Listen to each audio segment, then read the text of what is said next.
মানে যদি এমন হতো যে বেনামাজির জানাজা হয় না, আমার মনে হয় নামাজির সংখ্যা বাড়তো। যদি এমন হতো বেনামাজির সাথে কেউ মেয়ে বিয়ে দিবে না, ছেলে বিয়ে দিবে না, আমার মনে হয় নামাজি বাড়তো। যদি এমন হতো বেনামাজির সাক্ষী গ্রহণ করা হবে না, কি গ্রহণ করা হবে না, যদি এমন হতো যে বেনামাজি ছেলে তার নামাজি বাবার সম্পদের অধিকার পাবে না, তাইলে মনে হয় নামাজি বাড়তো। এগুলো আমি বলিনি, এগুলো মুহাম্মদ সাল্লাহ সাল্লাম বলছে।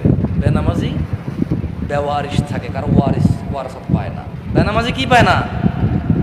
নামাজির ওয়ারাসাত পায় না, পৈতৃক সম্পত্তি পায় না। যে ছেলে নামাজ পড়ে না তার বাপের সে পৈতৃক সম্পত্তি পায় না, ইসলামে সে পায়। যে মারা গেলে তার জানাজার নামাজ হয় না।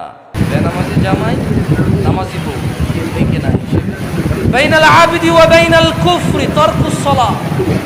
বান্দাও কুফুরির মধ্যে পার্থক্য হচ্ছে নামাজ ছেড়ে দেওয়া। তো কাফের আর মুসলমান তো বিয়ে দেবে। বাইনাল আবদি ওয়া বাইনাশ শিরকি ওয়াল কুফর তারকুস সালাহ। বান্দা শিরিক আর কুফুরির মধ্যে পার্থক্য হচ্ছে নামাজ ত্যাগ করা। সুবহানাল্লাহ, আলহামদুলিল্লাহ, নামাজি যদি বউ জামাই হয় ঠিক না, তো থাকবে না। সুবহানাল্লাহ ইয়া বিহামদি, সুবহানাল্লাহিল আযীম, রাব্বির রহমহুমা কামা রাব্বায়ানি সগীরা, রাব্বির রহমহুমা কামা রাব্বায়ানি সগীরা।